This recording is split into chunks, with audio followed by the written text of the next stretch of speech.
dos estágios de pós-doutorado, que é a apresentação pública dos resultados da investigação realizada. Então, hoje vai apresentar o resultado do seu trabalho de pós-doutorado o professor Antônio Carlos Hidalgo Geraldo, né? Eu não vou me deter nos vários dados do seu currículo, porque o Marcos já tomou a iniciativa de divulgar isso quando divulgou o evento, né? Então, eu apenas lembro que o Antônio Carlos é professor da Universidade Federal de Mato Grosso. Ele fez os seus estudos de graduação e também de mestrado naquela mesma universidade e realizou o seu doutorado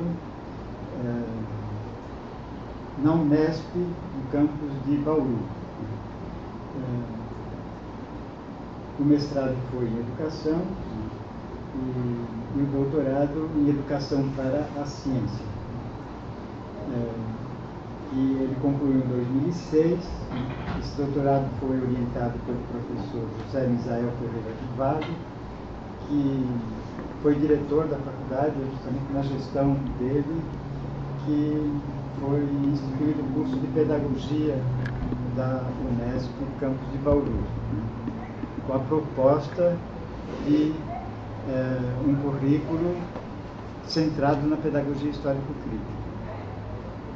O Antônio Carlos fez o seu doutorado também nesse campo da didática das ciências naturais, na perspectiva da pedagogia histórico-crítica, que deu origem ao livro com esse título, publicado pela editora Autores Associados em 2009, né, a primeira edição, e em 2014 saiu a segunda edição deste livro.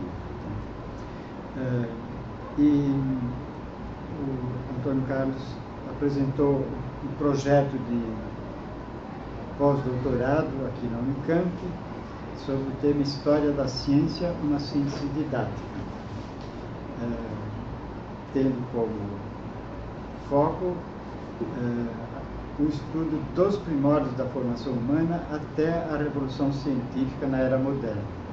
Então, esse é o objeto de sua exposição nesse momento. Então, eu passo a palavra ao Antônio Carlos para apresentar o seu trabalho e, em seguida, abriremos para os comentários, perguntas e esclarecimentos. Muito obrigado. Boa tarde a todos. O professor disse que eu trabalho na Universidade Federal de Mato Grosso, em Cuiabá, na cidade de Cuiabá, porque a Universidade Federal de Mato Grosso tem vários campos. Então, no meu caso, é no campo central da cidade de Cuiabá, do Instituto de Biociências. Eu sou professor desde 1989, março de 89, no Instituto de Biociências. Trabalhei 10 anos como professor da rede fundamental, rede pública de ensino fundamental e médio, ensino médio, e depois agora 26, 27 anos na universidade, já estou próximo de me aposentar. Eu trabalhei todos esses anos como professor e como pesquisador na área de didática. Essa é a minha área de origem e de desenvolvimento durante todos esses anos. Então, o primeiro aspecto que eu quero abordar é como surgiu o problema do projeto de pesquisa aqui no pós-doutorado da Unicamp.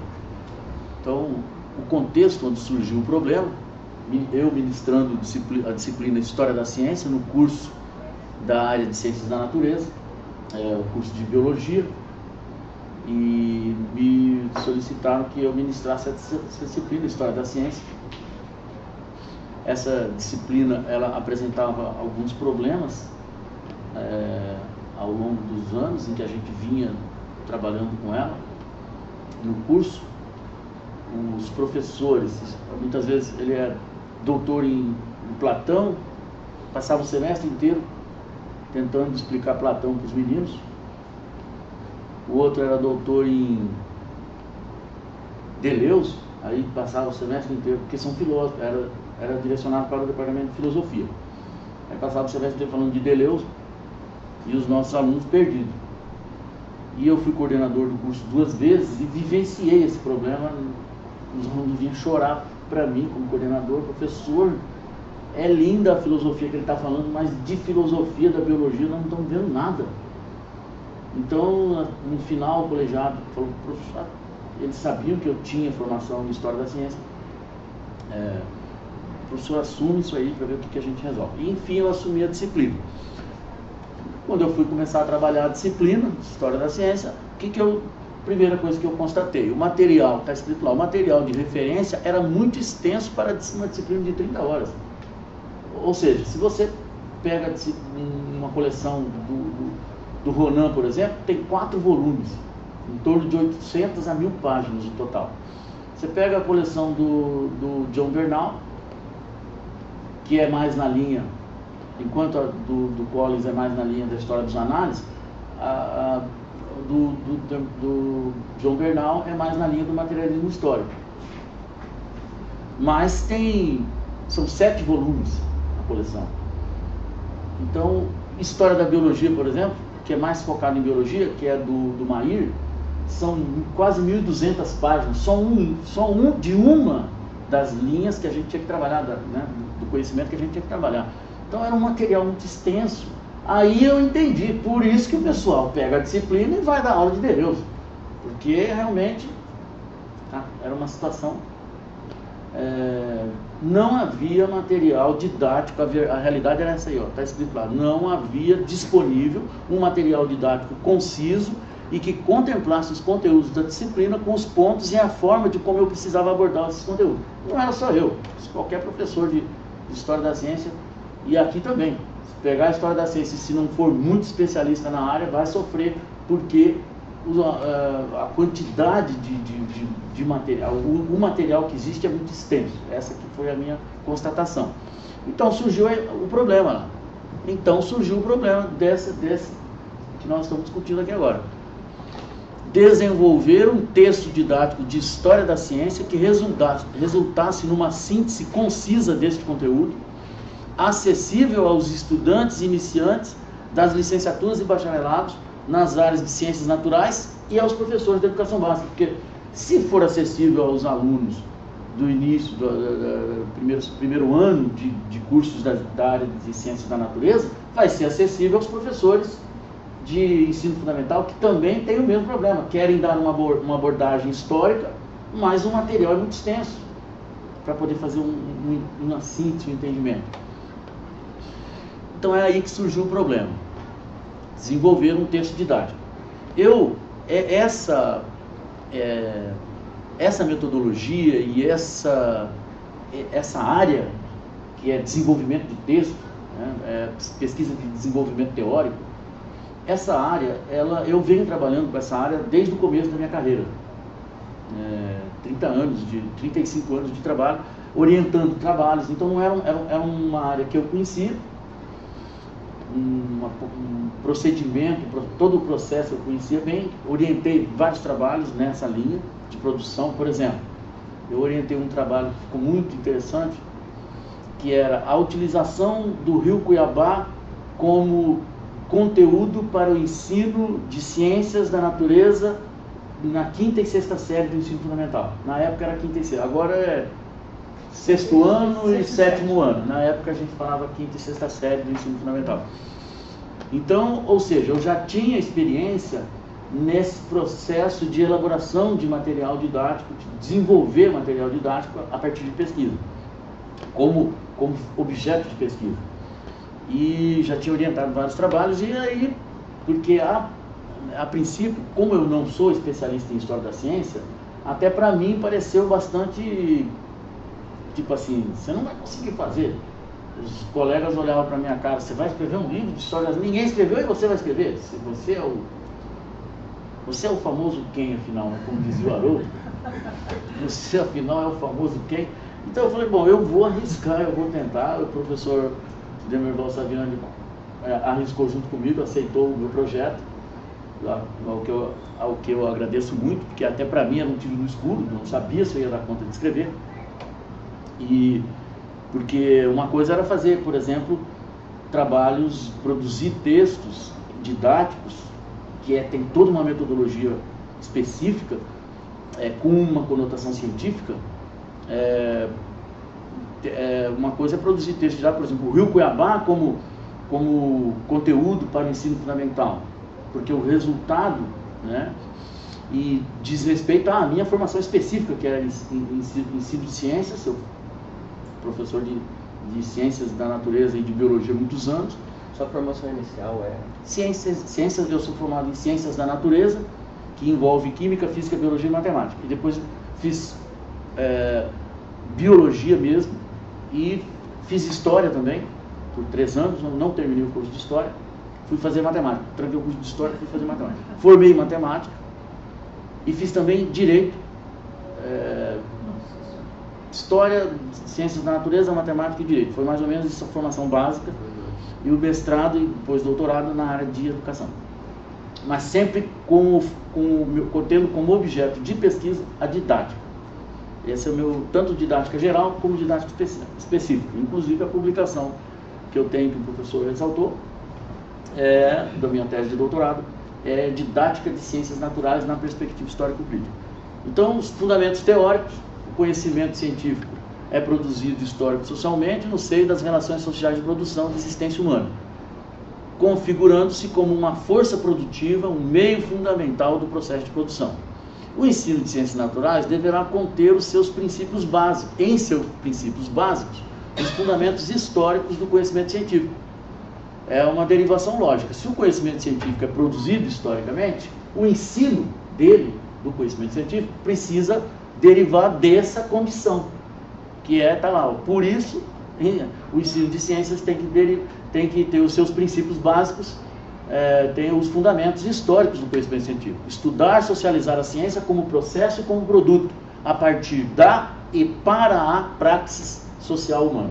Eu chamo a atenção a partir da e para a praxis social humana, porque é isso que marca o fundamento do materialismo histórico.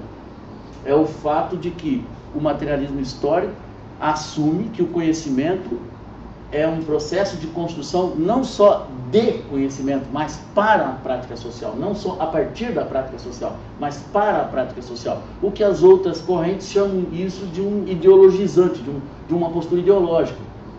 E o materialismo histórico assume, sim, é uma postura ideológica. O conhecimento é instrumento de transformação e de se fazer história. Não negamos isso. Então eu chamo a atenção para esse aspecto, o que significa dizer a partir da e para a praxis social. Tem um compromisso. Não há neutralidade. Em outras palavras, mais simplesmente, significa o seguinte: não estamos nos comprometendo com neutralidade ao produzir conhecimento ou ao reproduzir conhecimento. Para isso, o ensino de ciências naturais tem que considerar o desenvolvimento histórico das ciências e apreender os determinantes histórico-culturais do conhecimento, compreendendo os seguintes princípios didáticos e metodológicos. Aí vem o meu trabalho de doutorado, o que eu sintetizei no meu trabalho de doutorado, assim, a parte mais de criação minha, são a síntese desses princípios metodológicos didáticos, que são princípios didático-metodológicos. A contextualização, a problematização, a interdisciplinaridade, a dialogicidade, a sistematização e o enfoque histórico dos conteúdos. A primeira coisa que a gente visualiza nesses princípios é que não foi eu que inventei nenhum deles.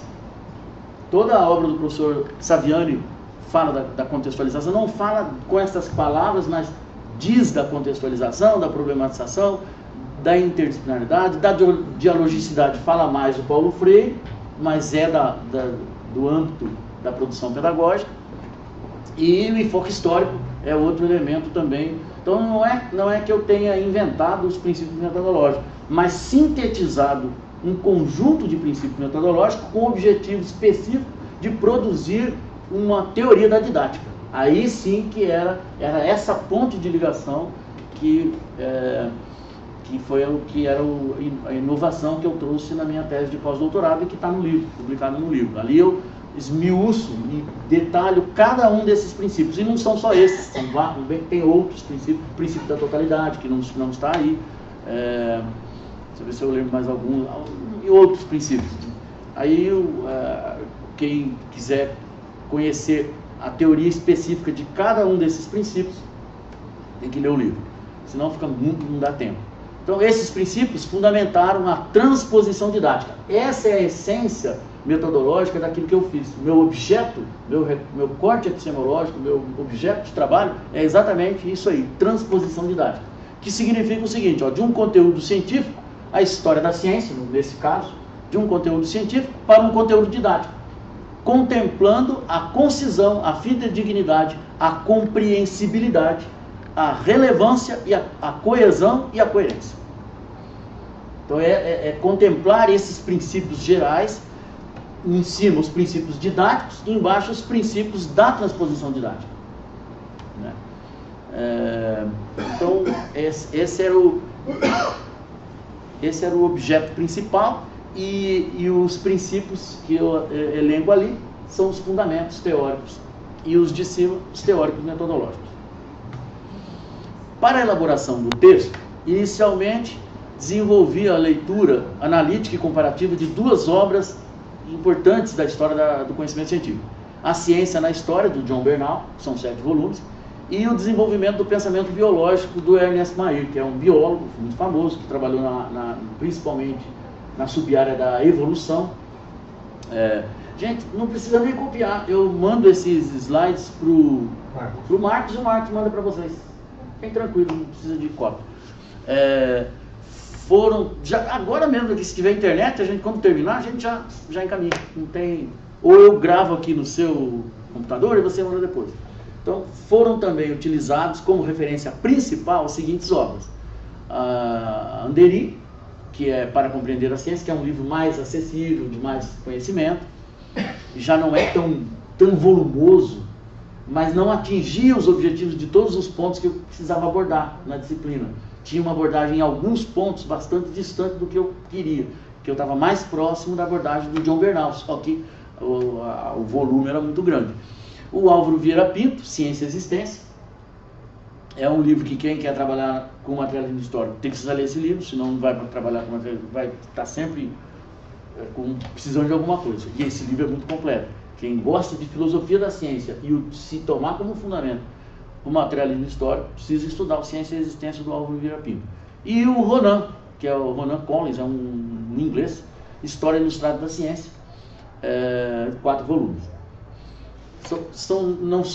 Não é só esse material que eu trabalhei, mas é o material principal, são esses 6 livros, que serviram de base para a construção do texto. Então, os resultados. Já vimos o problema, já vimos a fundamentação teórica, vamos ver os resultados. A sistematização. Tudo começa com o processo de sistematização, o estabelecimento de um roteiro de texto, né, que se fosse na área da produção de documentários, de filmes, a gente chama de roteiro. Então, o conhecimento na era primitiva, porque como eu era professor da disciplina, eu pude como que eu vou dizer assim, consolidar mais a concepção do processo de produção do conhecimento científico, desde o início até o que nós vivemos hoje, até a ciência como concebida no mundo moderno. Então, você lecionar um conteúdo solidifica, né, esse conhecimento que você tem e ajuda nesse processo de sintetização. Então, o conhecimento na era primitiva, período paleolítico, dos primórdios da formação da espécie humana até aproximadamente 10 mil anos atrás. São 2 ou 3 subitens, mas um que eu destaco dentro desse capítulo crenças e visão de mundo na era primitiva, a magia, a concepção da magia como fundamento, como início do processo de formação das habilidades cognitivas complexas. Porque o que vai definir o conhecimento científico em relação aos outros conhecimentos é a utilização de categorias específicas, tanto de categorias lógicas como de categorias de desenvolvimento cognitivo, que possibilitaram esse nível de desenvolvimento, de problematização da realidade, de problematização metódica da realidade e para se chegar a um resultado objetivo. Então, nesse subitem eu faço essa análise, como que a magia, geralmente os livros de história da ciência desconsideram o período da magia, né? E aí esse é o feeling que eu peguei como elemento didático para trabalhar com detalhes o que a magia contribuiu no desenvolvimento do pensamento mágico, contribuiu, porque aparentemente parece que é a própria antítese do conhecimento científico, mas quando você analisa a estrutura dessa forma, de como esse conhecimento se tornou hegemônico em um determinado período da nossa história, que é o período da Era Primitiva, quais os fundamentos, quais as categorias que possibilitou que ele se tornasse hegemônico, você vai ver claramente os fundamentos do que nós vamos chamar depois de conhecimento cognitivo complexo, habilidades cognitivas complexas. Então, o segundo item, a Revolução Neolítica, da Revolução Neolítica à formação das primeiras civilizações, de 10 mil anos a 5 mil anos. De uma forma geral, a sistematização do John Bernal se aproximou muito daquilo que possibilitou a elaboração do texto para mim. Mas eu tive que fazer adaptações em função do enxugamento muito grande. Eu trabalhei com aproximadamente 5 mil páginas e escrevi um texto de 60 laudas. Então, esse foi o meu trabalho. Esse era o meu trabalho, era traduzir isto e que mantivesse aqueles princípios que eu falei: concisão, fidedignidade, coesão e coerência, enfim, tinha que manter os princípios, senão não teria sentido. Manter os princípios gerais, mas traduzir, esse é o papel da pesquisa didática, traduzir de forma objetiva e de forma clara, mantendo os princípios da transposição didática. Isso que é realizar transposição didática, é a expressão que se tem ainda, pelo menos até o presente momento. O capítulo 2, a mitologia e o nascimento do pensamento racionalista. O conhecimento na Era Antiga, a era das primeiras grandes civilizações, de 5 mil anos até o século V na Era Cristã, que toma como marco de transição entre a Idade Antiga e a Idade Média. Por isso que vai de 5 mil anos ao século V depois de Cristo, ano 500 por aí, anos 400 até o ano 500. Então, esse período é um período bastante complexo também, que envolve muito material produzido. Esse tem mais material produzido já com esta intencionalidade que eu acabei de falar, que é tentar compreender como que esse tipo de conhecimento que foi hegemônico em determinados períodos da história humana, como é que ele contribuiu, até que ponto ele contribuiu para o desenvolvimento das habilidades cognitivas complexas. Eu não tenho visto autores falar com esta definição bem simples e objetiva. Eles enrolam para acabar falando isso, mas é isso que a gente encontra porque eles não têm, geralmente o pessoal que trabalha com filosofia, trabalha com história da ciência, principalmente que trabalha com história da ciência, eles não têm conhecimento de didática, de pedagogia, para entender o que significa a transição de categorias lógicas e a formação das habilidades cognitivas. Não tem conhecimento em psicologia da educação. E eu trabalhei com didática e sem psicologia da educação, sem Vygotsky e Piaget, seja crítica, seja de forma crítica, seja de forma assimilando o núcleo válido da obra do Piaget, é importante para tentar entender essas categorias. Só quem estuda essas obras de psicologia da aprendizagem e de psicologia do desenvolvimento pode fazer essa ponte entre o desenvolvimento das diferentes filosofias e dos diferentes momentos no caso, por exemplo, a mitologia e o pensamento racionalista, e o desenvolvimento das habilidades cognitivas complexas, como definidas pelo Vygotsky. E o Piaget também tem uma definição muito interessante em relação às habilidades cognitivas complexas. Então, eu dividi esse capítulo em 7 subitens: a elaboração de calendários, a matemática, o surgimento, né? A elaboração de calendários, o surgimento da matemática, da linguagem escrita e a astronomia.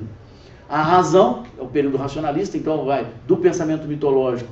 Eu faço a transição no texto, você vai encontrar a transição entre o pensamento mágico e o pensamento mitológico, e do pensamento mitológico para o pensamento racionalista. Esse foi uma mania de perseguição ao longo do trabalho. Eu procurei demais esse objeto, esse momento de transição e das diferentes contribuições e núcleo válido que cada uma desses momentos hegemônicos de uma determinada doutrina, de uma determinada filosofia, influenciaram no processo de formação das habilidades cognitivas que vão dar fundamento para aquilo que nós chamamos de conhecimento científico. Então, eu faço sempre, você lê lá, a mitologia e o nascimento do racionalismo, do pensamento racionalista, mas há uma ponte de ligação entre magia, mitologia e racionalista, e esse foi um dos, eu diria assim, esse é um elemento da minha contribuição no processo de construção desse texto, não só como mimese dos textos que eu li, dos historiadores da ciência, mas em função do meu conhecimento, do meu trabalho ao longo de anos com a didática e com a psicologia da aprendizagem. Então eu pude fazer algumas pequenas, humildes contribuições nesse sentido, no escrever, na estrutura do texto. Aí isso está dividido em 7 subdivisões, né? A elaboração de calendários, a matemática, a linguagem escrita, a astronomia, a razão, o nascimento da filosofia na era antiga, a metafísica idealista do Platão, a filosofia finalista do Aristóteles, as principais características do pensamento aristotélico, a ciência helenística e a escola de Alexandria, e o conhecimento na transição entre a era antiga e a era medieval. Cada um desses pontos tem um núcleo válido e componentes muito significativos no processo de construção das habilidades cognitivas complexas. Então, é só lendo o texto mesmo que a gente vai entender como que eu vou fazendo a ponte de ligação entre esses dois momentos. A história da ciência e a história do conhecimento, e dentro desta história, um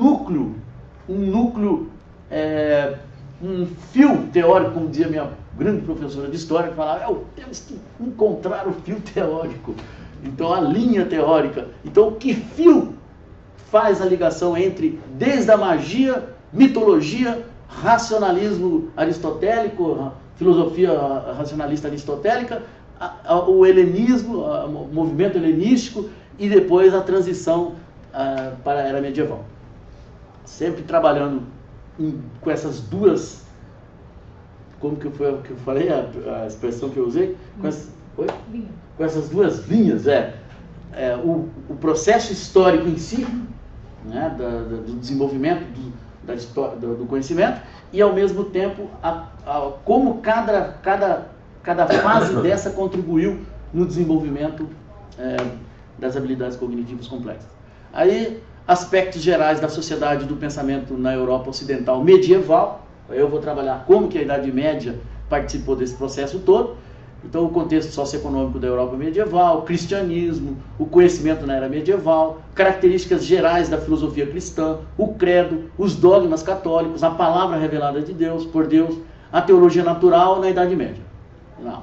Aí capítulo 4, a Revolução Científica, o período que vai do século XV ao século XVII, significa que lá é do século V ao século XV, eu não li, né?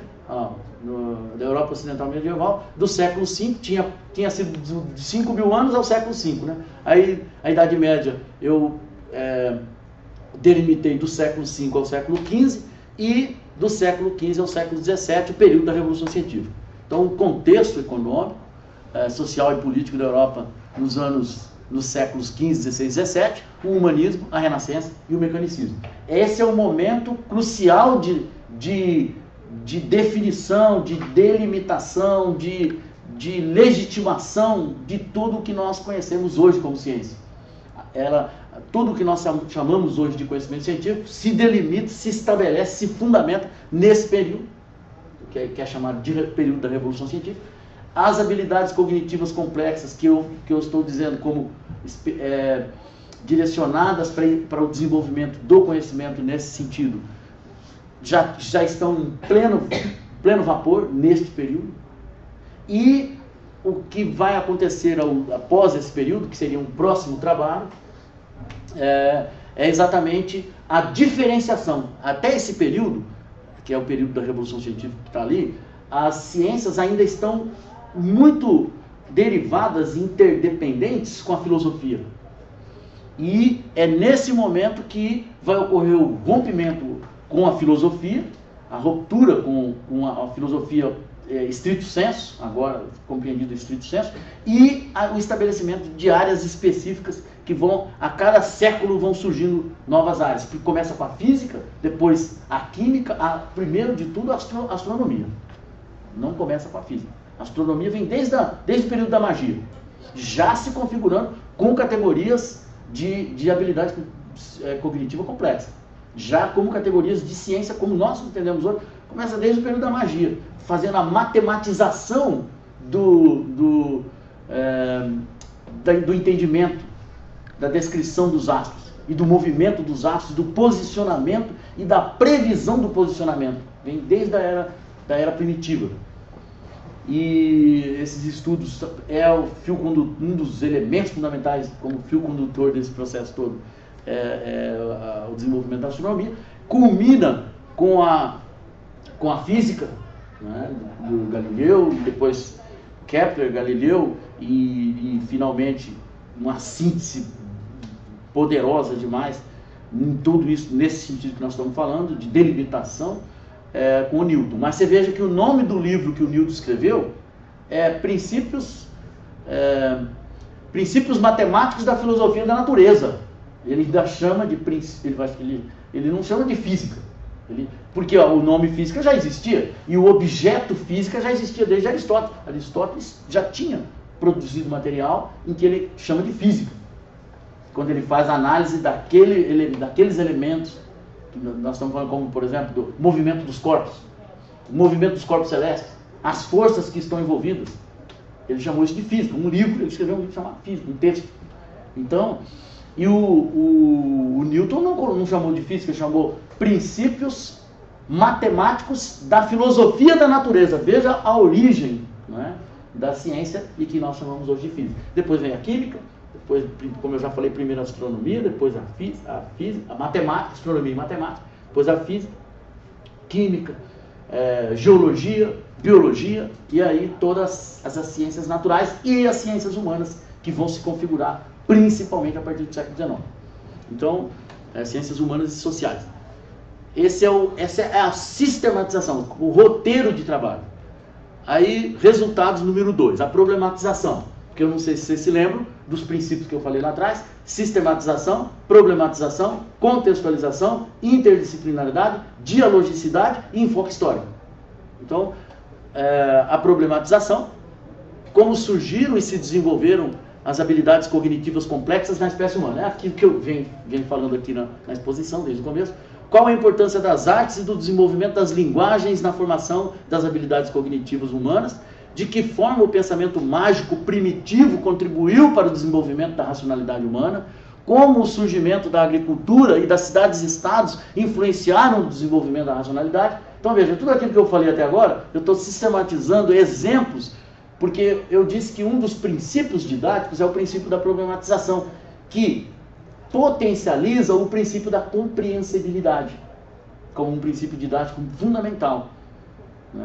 É um princípio operacional, o princípio da compreensibilidade. Então a problematização, além dela ter um compromisso, um elo, um fio teórico com a fundamentação teórico-metodológica que você trabalha, a problematização tem um compromisso com a compreensibilidade, ao estabelecer o problema e como resolver esse problema. Isso potencializa demais a compreensibilidade do texto para os alunos, para os jovens e também para os professores da rede básica. Então, são exemplos da problematização que tem no texto. Aí, resultados número 3, o texto. Então, eu chego agora num momento que não adianta falar mais nada. Eu já falei tudo como foi o sofrimento da definição do problema, delimitação da fundamentação teórica, até o fio teórico da professora Helena está aí, de tantos anos atrás. Então, como eu estava falando, agora não tem outro jeito, é ler um pouquinho do texto para tentar entender como que isso se manifesta, porque o resultado objetivo que eu tive é realmente o texto escrito. Não tem outra, não tem como fazer uma exposição sintética com, como fala, organizada por palavras-chave e apresentar para vocês. Se o resultado é o texto, vamos ler um pedaço do texto. Quanto tempo eu já usei? Deixa eu controlar aqui. 10, né? Já usei 40 minutos. 5 minutos? 35 você usou. 35. Então mais 10 minutos. Vamos contar mais 10 minutos. Vamos lá. Então, vamos começar pelo capítulo inicial, conhecimento na era primitiva. Aí vem a problematização, como surgiram e se desenvolveram as habilidades cognitivas complexas na espécie humana. Aí, período paleolítico, dos primórdios da formação da espécie humana até aproximadamente 10 mil anos atrás. Só para informar, só essa sistematização, esse item, você vai encontrar próximo de 1000 páginas para estudar, para trabalhar essa problematização com seus alunos. Então esse é o grande problema. Se você não escrever o texto, você vai ter que tirar cópia de um mundo de texto e com 30 horas não dá tempo para eles trabalharem aqueles textos. Você vai passar o semestre inteiro só para destrinchar esse item, enquanto você tem toda a história toda de ciência. E foi essa a pressão que me levou a escrever o texto e fazer a pesquisa para isso. Então, neste período, ocorreu o estabelecimento de pequenos grupos sociais humanos contínuos, com a formação e desenvolvimento de uma cultura material e intelectual fixada socialmente, conservada, aperfeiçoada e transmitida para as novas gerações por uma linguagem cada vez mais complexa. No aspecto da cultura material, neste período os homens viviam da coleta de produtos naturais e da caça. E o elemento mais marcante é o início e a evolução da utilização de instrumentos feitos principalmente com pedra, madeira, ossos, peles de animais e fibras de vegetais. Esses instrumentos são mediadores das atividades cotidianas, tais como instrumentos cortantes, raspadores, perfurantes, para amarração, para o armazenamento e transporte de água e de alimentos, chegando até ao desenvolvimento do machado de pedra, da lança, do arco e flecha, da corda, dos cestos, da cabaça, etc. No aspecto intelectual, vemos nesse período a utilização de técnicas como o controle do fogo, a culinária, a pintura rupestre, a manufatura de peças de estatueta, a fixação de regras para a manutenção e coesão social, o conhecimento e localização de plantas comestíveis e medicinais, a identificação de animais para a caça, o conhecimento dos ciclos de crescimento e reprodução dos seres vivos, que possibilitaram a coleta, a caça e a recoleta dos alimentos, e o desenvolvimento e fixação da linguagem lógica complexa. Veja, esse parágrafo, você vai estudar no mínimo 500 páginas para escrever esse parágrafo. É isso esse é o trabalho. Isso se chama transposição didática. Agora, primeira cobaia do texto foi meu filho, que tem 19 anos e está no primeiro semestre de um curso de Ciências da Natureza, por coincidência. E aí ele falou, pai, tem muita coisa aqui. Eu falei, vai precisar de professor. Um texto didático precisa de um professor. Essa é a nossa briga na pedagogia histórico-crítica. O professor tem uma função importante. Então, todos nós que já temos uma certa maturidade intelectual, lemos esse texto e temos uma compreensibilidade. Só que ele tem uma densidade muito grande. Então é preciso estar bastante atento para o tamanho da densidade das informações que estão contidas ali. E o significado que elas têm no processo de desenvolvimento do texto ali para frente. Os instrumentos, as técnicas, as linguagens, as regras sociais se desenvolveram em inúmeras culturas humanas, de diferentes lugares, com uma certa uniformidade e continuidade. Isso é uma informação muito interessante no processo de desenvolvimento do conhecimento. Os instrumentos, as técnicas, as linguagens, as regras sociais se desenvolveram em inúmeras culturas, em diferentes lugares, com uma certa uniformidade e continuidade do tempo, com aperfeiçoamentos, adaptações e combinações de métodos que descrevem a evolução desses elementos culturais no tempo e nos diferentes lugares onde habitou o homem primitivo. O desenvolvimento dos instrumentos e das técnicas no processo de trabalho e produção da vida material impulsionou o desenvolvimento das ideias, do planejamento e da experimentação por tentativa, erro e acerto para a inovação e para a verificação dos aperfeiçoamentos desses utensílios, das ferramentas, dos elementos da natureza que eram utilizados na subsistência, juntamente com o desenvolvimento da linguagem, das regras e dos comportamentos de convivência social. Nestes processos foram fundamentais no desenvolvimento, estes processos foram fundamentais no desenvolvimento das habilidades cognitivas e das características emocionais da nossa espécie, compondo um conjunto de conhecimentos, habilidades e características que serão fundamentais para o desenvolvimento das funções cognitivas complexas: análise, síntese, indução, dedução, quantificação, resolução de problemas. São algumas das principais que eu estou citando. Tenho mais, mas essas são as principais. As operações mentais necessárias para desenvolver e fixar socialmente as regras de comportamento social, a linguagem, as ferramentas de trabalho, os mecanismos complexos como arco e flecha, domínio do fogo e sua utilização na culinária, na cerâmica e posteriormente na metalurgia, irão formar a base das habilidades mentais e características emocionais necessárias para o desenvolvimento do conhecimento científico num momento bem posterior. O conhecimento do meio ambiente circundante pela observação dos hábitos e características dos animais, pela observação das características das diferentes plantas, seus ciclos de desenvolvimento e de reprodução, com o objetivo deliberado de suprir as necessidades de alimentação e defesa, combinados com o planejamento social das ações, olha lá, combinados com o planejamento social das ações, formam outro aspecto importante na formação das habilidades cognitivas complexas e do desenvolvimento emocional na nossa espécie. Neste conjunto de elementos culturais primitivos, ainda que de forma rudimentar, podemos visualizar as origens de diversas áreas do conhecimento sistemático que se desenvolveram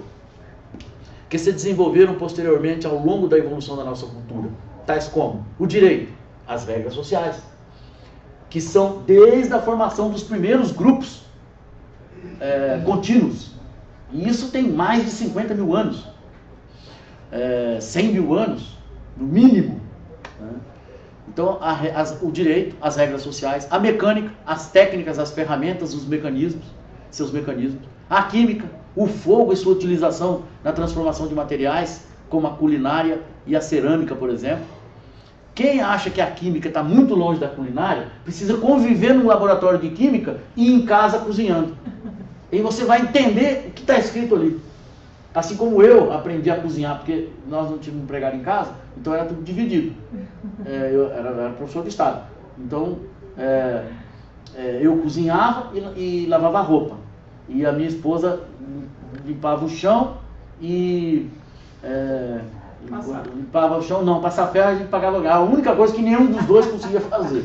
Então, a gente pagava uma diarista para ir lá passar ferro. E ela lavava a louça e limpava o chão, que eu não gostava. E aí eu cozinhava. Então eu estou falando, dando exemplo, né? Quando você aproxima a química moderna da utilização do fogo na culinária, e ali tem mais elementos como a cerâmica, por exemplo, que também se utiliza, né? A cerâmica e depois a metalurgia. E a biologia, observação, fixação e classificação dos diferentes tipos de seres vivos, de suas características, de suas relações que estabelece com o restante do ambiente, como, por exemplo, as relações com a água, as relações com o solo. Ao longo dos milhões de anos, dos milhares, centenas de milhares de anos de desenvolvimento, desde a era primitiva, o homem vai estabelecendo essas relações de observação, fixação e classificação dos diferentes tipos de seres vivos, aqueles que são comestíveis, os que não são, os que são venenosos, os que são medicinais. Veja, isso é uma forma de classificar e de utilizar o meio ambiente. E isso vai organizando a noção de identidade, classificação, quantificação, qualificação dos elementos da natureza, que são e de resolução de problema. Eu estou com fome, o peixe está lá. Como é que eu vou pegar o peixe? Eu preciso desenvolver uma técnica para catar o peixe. Porque se eu pular, se eu der um mergulho, provavelmente eu não vou pegar esse peixe. Eu preciso de algum instrumento que prolongue as potencialidades do meu corpo, que é o arco e flecha, por exemplo. Foi utilizado muito na coleta de peixes, por muito tempo foi utilizado o arco e flecha. Então, como eu estava dizendo, a resolução de problemas que é a base do processo de desenvolvimento das habilidades cognitivas, se formou desde a era primitiva.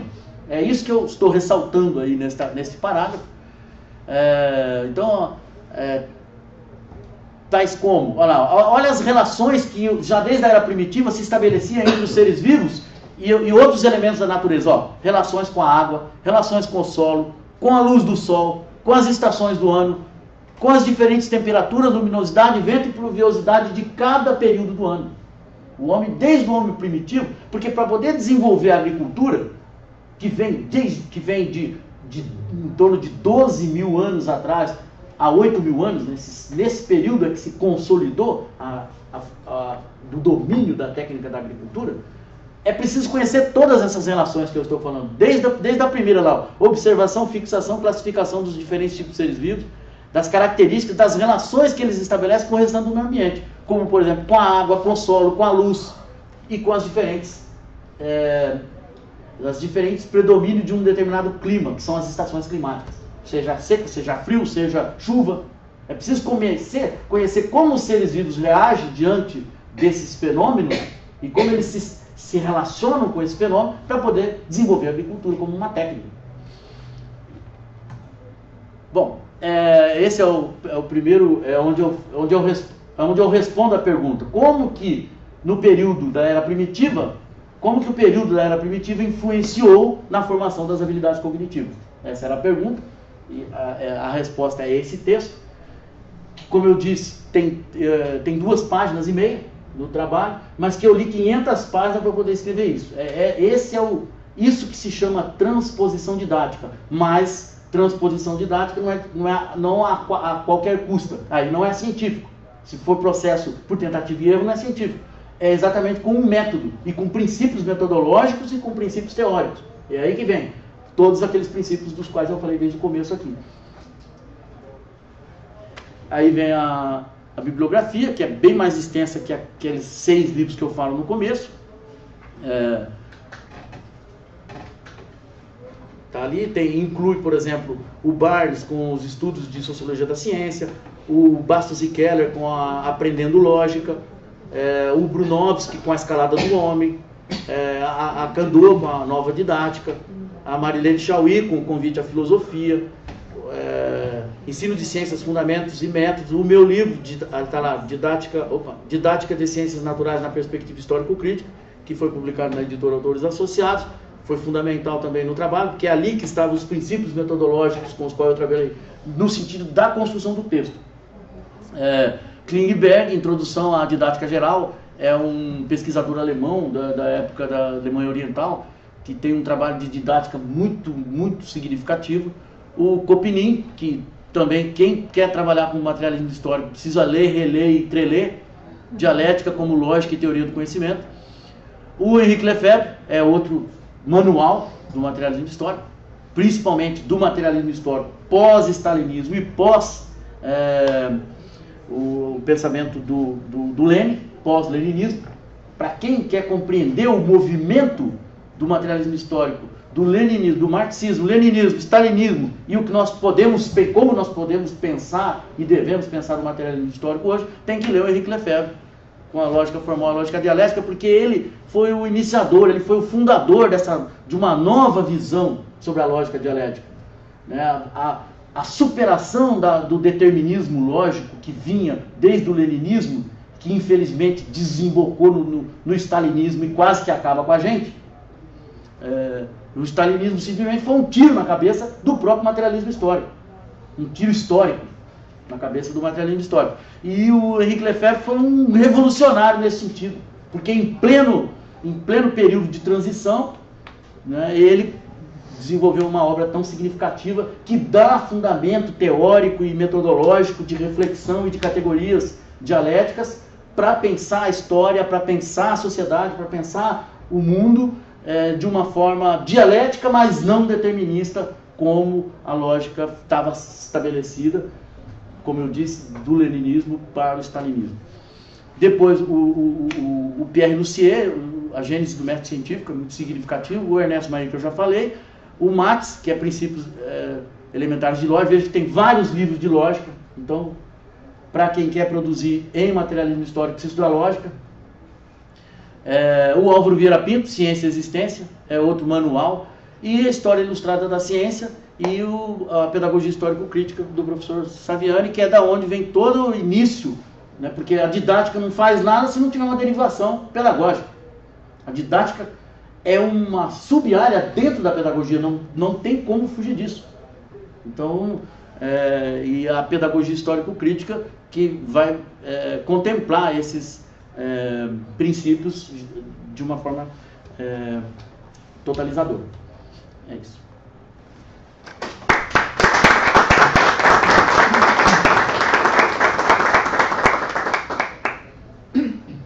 Bom, então, como de praxe, a palavra fica aberta agora para os presentes interpelarem o Antônio Carlos, colocá-lo contra a parede.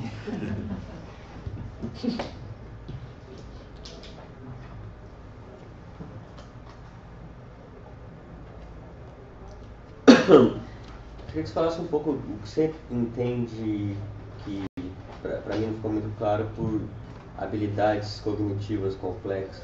Essas que estão aqui, ó, indução, dedução, tem a listinha aqui.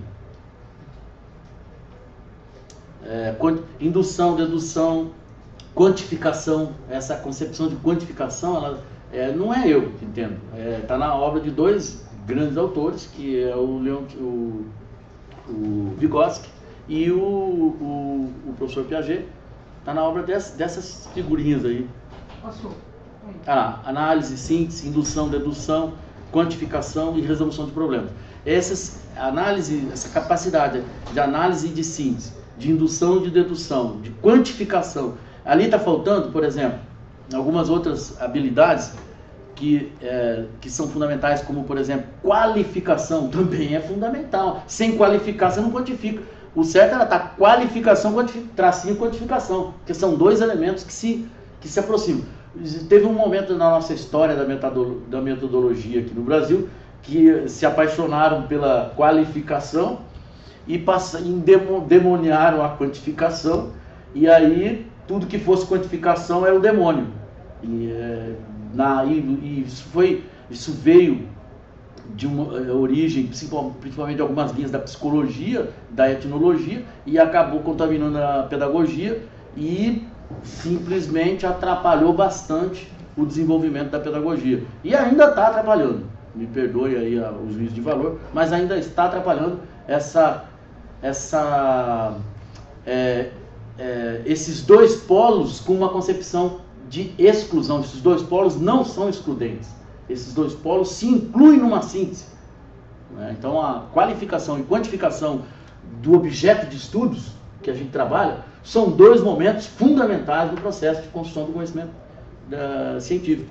E, infelizmente, alguns pensadores da nossa pedagogia, da nossa área de educação, caíram principalmente vindo de estudos de caso, vindos de estudos etnográficos. Eles ficaram com ódio das ciências naturais e do método que veio das ciências naturais, que aí é um outro exagero, coloca a quantificação como sinônimo de cientificidade. Aí é o outro exagero. Nós não podemos cair nos dois exageros, né? O da qualidade como sinônimo de compreensibilidade, e aí nós caímos na individualidade, nós caímos numa intersubjetividade que não vai a grandes lugares, não vai a lugar nenhum, com certeza. E precisamos equilibrar a dimensão entre esses dois elementos. Então, como eu estava falando, não aparece ali a qualificação, mas ela é muito importante. Então, a identificação, identidade do objeto, isso é fundamental. Sem identidade do objeto, nós não vamos longe. O que eu estou chamando de qualificação, vocês podem entender como identidade do objeto. E dos elementos do objeto. Como é que você vai entender a totalidade se você não entender os elementos e as relações dos elementos entre si? Então, por isso, eu preciso estudar bastante lógica, como eu falei, para poder entender essas categorias e como elas se articulam no processo de construção do conhecimento e de solução de problema, utilizando a lógica dialética. Se você quiser usar a lógica formal, está fácil, não precisa de nada disso. Não leia nenhum desses livros. Sua pergunta foi quais são essas categorias. Tá mais ou menos ali, mas tem outras, tem mais, como a própria memória, Na verdade, a gente, esses pensadores, não eu, separaram em funções cognitivas primordiais, básicas e as complexas, mas é meio falacioso. No meu livro tem um bom trabalho sobre isso. Se você tiver acesso aqui na biblioteca, tem, porque eu doei para a biblioteca aqui eu doei 3 exemplares para a biblioteca daqui da Unicamp. Tem na biblioteca, então no meu livro tem uma explanação mais detalhada sobre isso que você está perguntando. Como essas categorias se configuram, como elas surgem no processo de desenvolvimento do conhecimento do indivíduo, de formação do indivíduo e de formação da cultura historicamente considerada. Eu tenho um capítulo sobre isso, um subitem só sobre isso.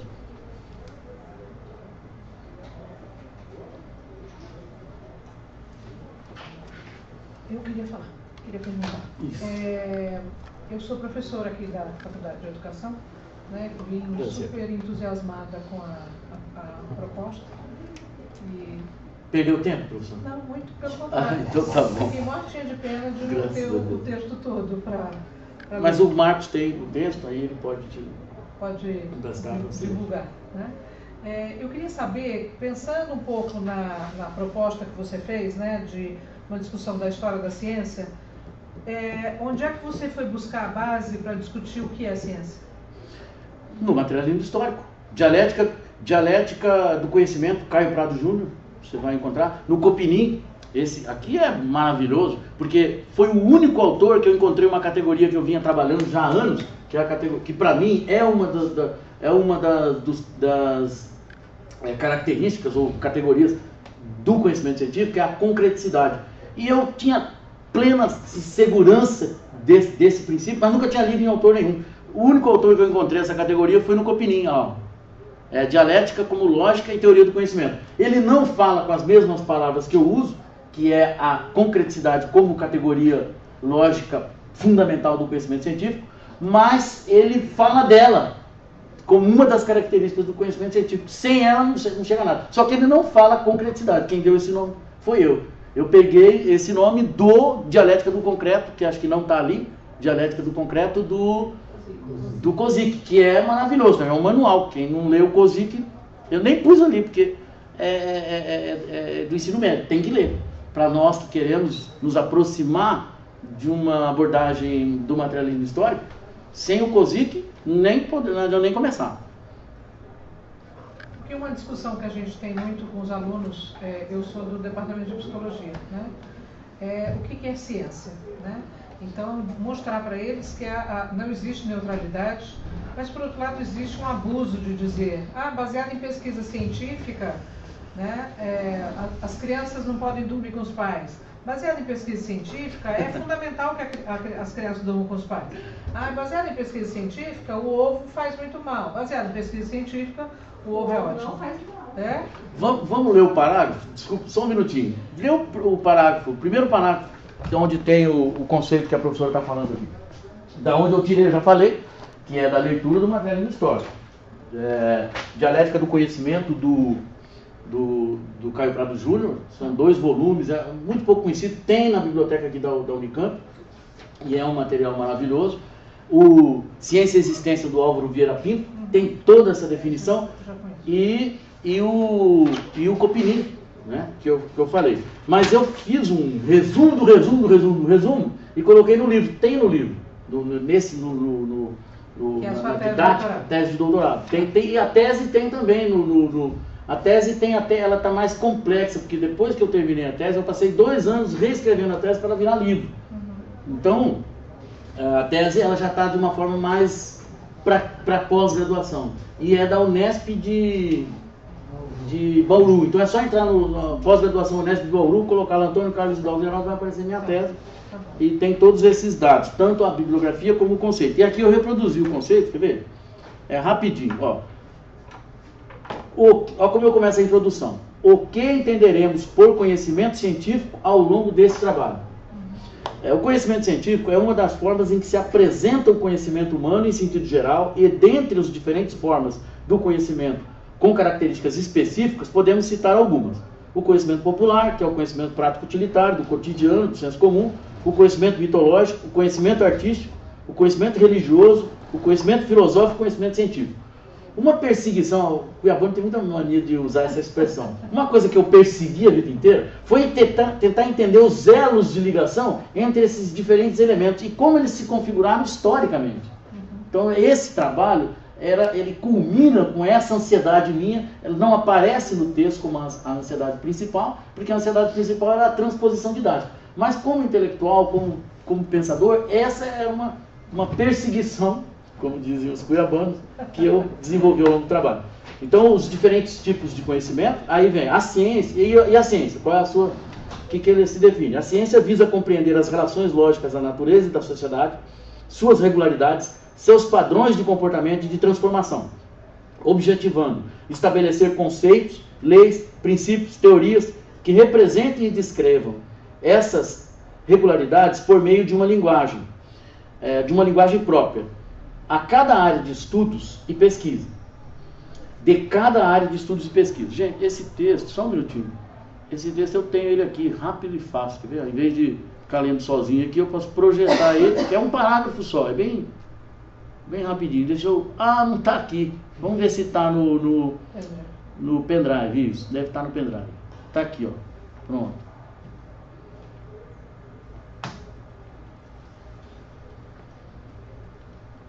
Infelizmente, o Marcos, uma das coisas que o Marcos pediu foi que eu mandasse o texto para que divulgasse para a leitura. Mas o professor Saviano indicou para a publicação na forma de livro. Então nós ainda não podemos fazer essa sacanagem com a editora, né? Mas a gente pode divulgar para os amigos, não vai? Não, aqui não, eu acho que internamente, dentro do programa, a leitura do material já impresso, acho que não ofende ninguém. Claro. Agora, e mandar eletronicamente, aí realmente seria meio que uma não recomendável. Por isso que eu não mandei para todos. A gente vai publicar o livro, mas ele vai ficar com a cópia e a cópia pode passar para as pessoas lerem, internamente principalmente, né?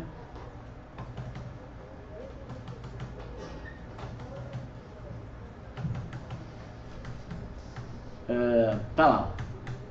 A ciência visa compreender as relações lógicas da natureza e da sociedade, suas regularidades, seus padrões de comportamento e de transformação, objetivando estabelecer conceitos, leis, princípios, teorias que representem e descrevam essas regularidades por meio de uma linguagem própria, de cada área de estudos e de pesquisas, objetivando também resolver os problemas que surgem para o homem suprir suas necessidades no processo de produção de sua vida, controlando ou transformando essas relações logicamente compreendidas.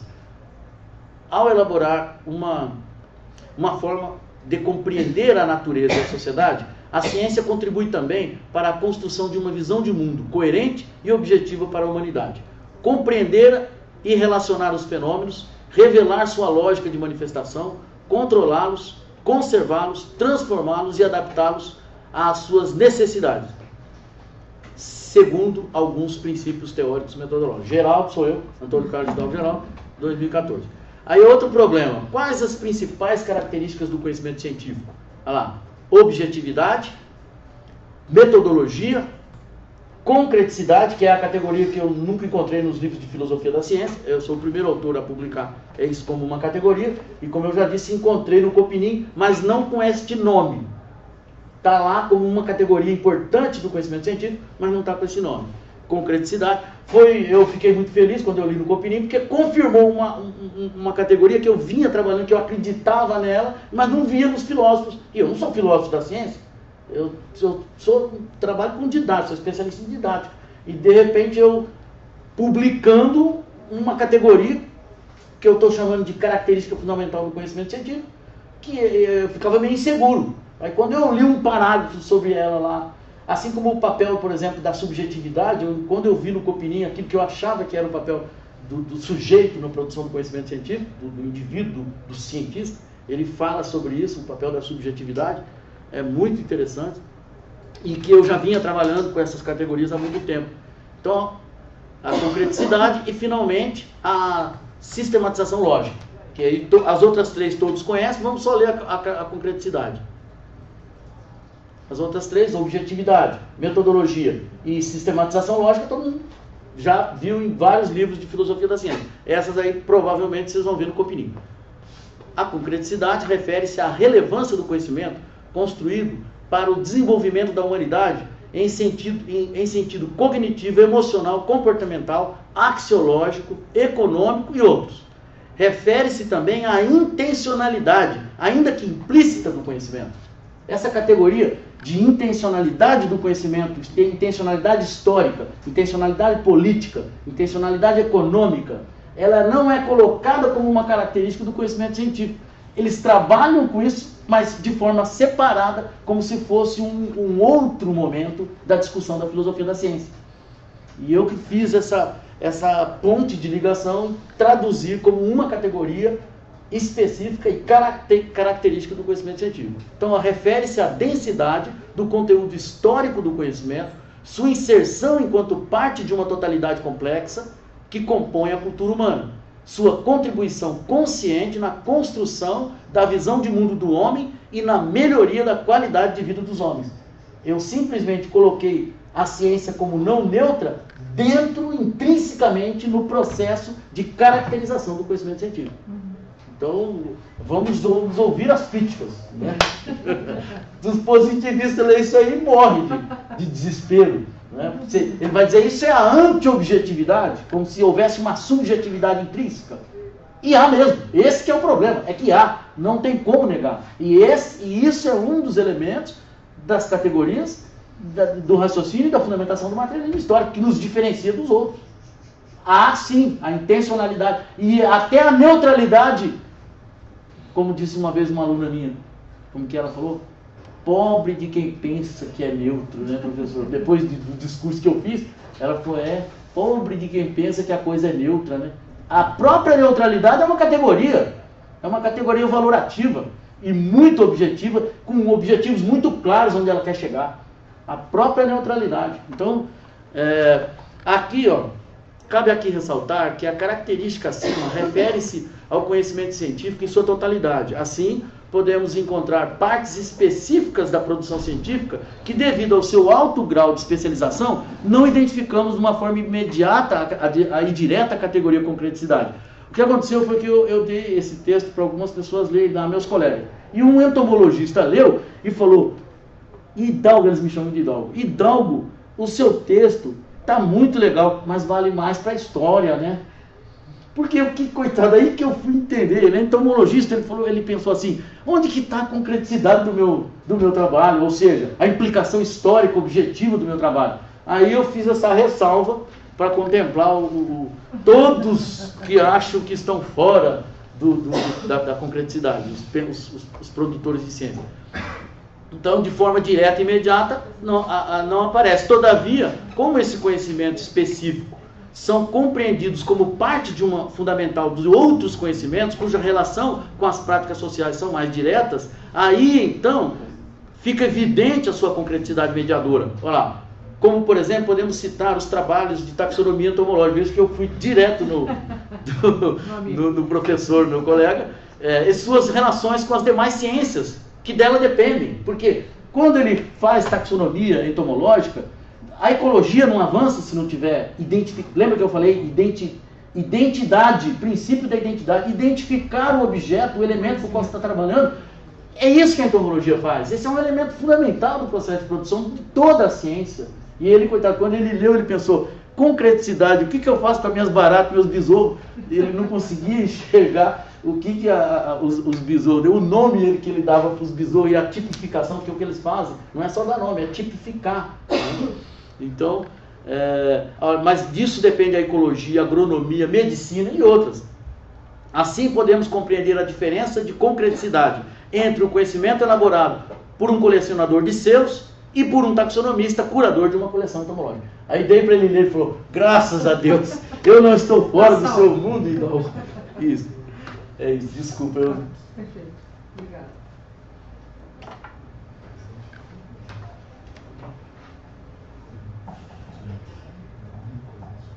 Carlos, que hora é o seu ônibus? Não, nós estamos tranquilos, professor. Nós não estamos desesperados, não. Agora são 15 para 5. Você imagina que esse curso de 30 horas, você vai dar o que para os alunos lerem? Só esse texto? Não. Esse texto vai até a Revolução Científica. Aí eu preciso agora fazer essa pergunta da Revolução Científica até hoje. E aí sim, o nascimento da biologia, o nascimento da química, o nascimento da geologia, o nascimento das ciências humanas. Tudo isso em 30 horas. Deus te abençoe. É isso. Eu tinha 5.000 páginas e traduzi em 60. Agora eu tenho um outro compromisso gravíssimo para resolver. O professor Saviano já me intimou. Vamos ver. Como dizia minha mãe, Jesus toma conta.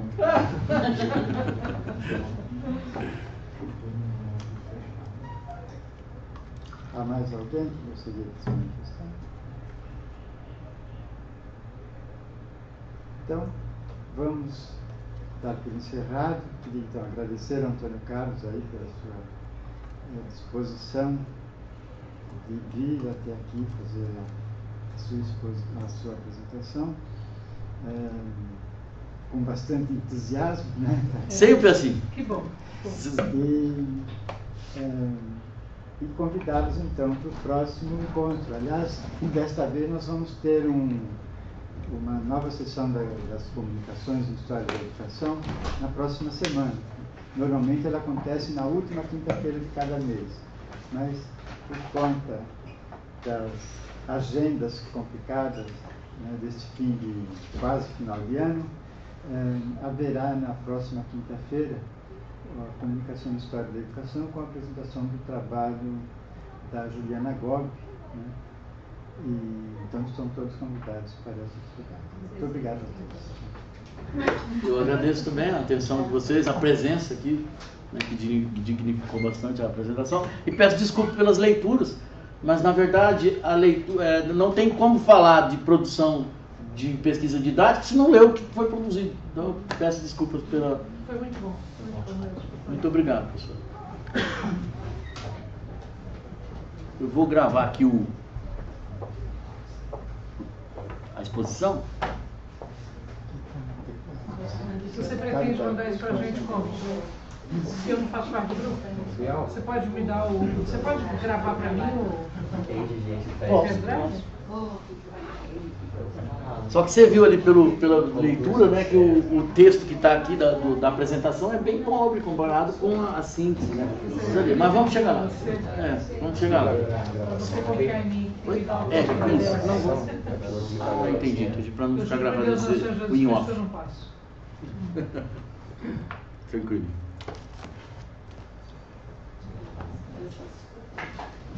Deixa eu desligar aqui.